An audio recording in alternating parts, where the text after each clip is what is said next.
Ever wondered how sunlight can power your home? It's a pretty amazing process, and it all starts with solar panels.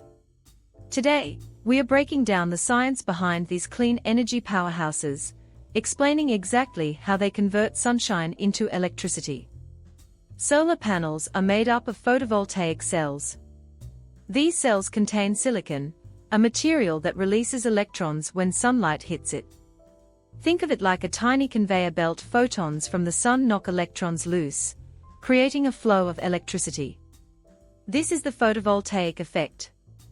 That electricity is then directed through wires, creating direct current power.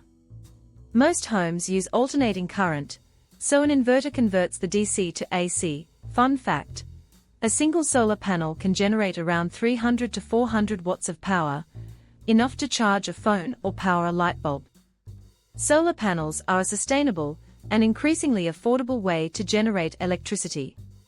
They reduce our reliance on fossil fuels and help combat climate change.